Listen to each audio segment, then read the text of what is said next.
with this new facility, we have much more room. Our specimens are able to spread out, and probably most importantly, we have room for future growth. And that is something that we did not have in the other building.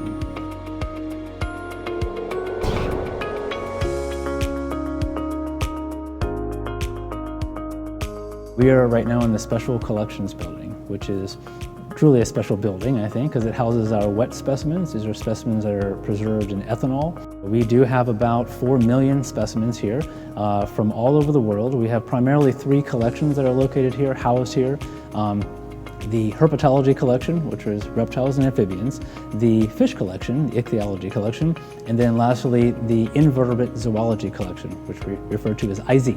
Our collection, even though it's the Florida Museum of Natural History, we have in our collection, the herpetology collection specifically, representatives of about 75% of all the countries in the world. So it's a large collection and it's a global collection. These are the 3 collections that primarily house our specimens in ethanol.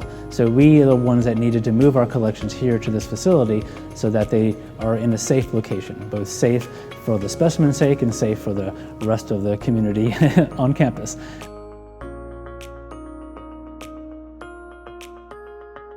Finally, we were able to acquire the money. It was about $13 million is what it ended up being, to build a special facility, a customized facility to store literally 60,000 gallons worth of ethanol somewhere on campus where it was safe. And so that led to the construction of this building. In the other building where we moved out of, we were pretty cramped, especially IZ. Invertebrate zoology was very, very cramped. And so now with this new facility, we have much more room. Our specimens are able to spread out, and probably most importantly, we have room for future growth. We have a lot of jars of different sizes for different size specimens or different numbers of specimens. Specimens that are too large to fit in our largest jars typically go into stainless steel tanks. And we have specialty shelves as well that Patterson helped make us. The fish collection, the ichthyology collection, are taking this opportunity, this move, to reorganize their entire collection. Just briefly on that side, they designed their high-density compactors to accommodate specific size jars. So they're reorganizing their collection by jar size, which is saving them at least about 40% of space they would ordinarily occupy. With the vertical space that we have, by moving by having really tall shelves, we were able to leave the top 2 shelves empty on every compactor and still have room at the end for future growth. Shelf space growth is about 10 shelves a year. And so based on that, we have decades of future growth now with the new compacting system. So we're very happy about that.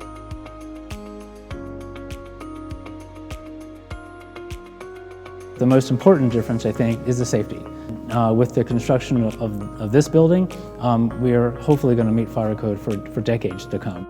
The mobile system is great. It houses very safely our specimens, and that was the #1 concern. They have to be able to hold, thousands of gallons, really, of jars and ethanol and specimens that are irreplaceable.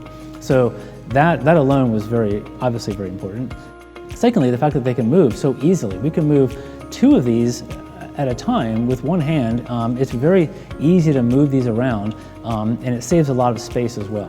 So we can open up and close aisles. We have a lot of room for carts to come in. If we want to move to different aisles, we can just simply close some, move into others, and have several people working at the same time in different parts of the collection.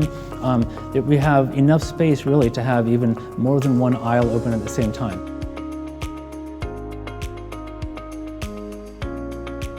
Working with Patterson has been a really great experience. So working with Andy Meadows and Rob Bewley has been really, I would consider it a partnership.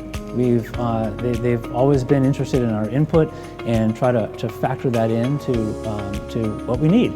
Sometimes there are just unique challenges with a collection like this that we need to solve in creative ways, and they've always been there and willing and able to do whatever it takes to make those changes and to make it work.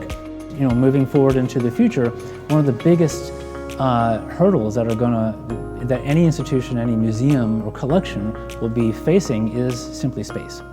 And with high-density compactors like these that really are efficient at storing large numbers of specimens and accommodating future growth is, I think, a very important solution to that problem.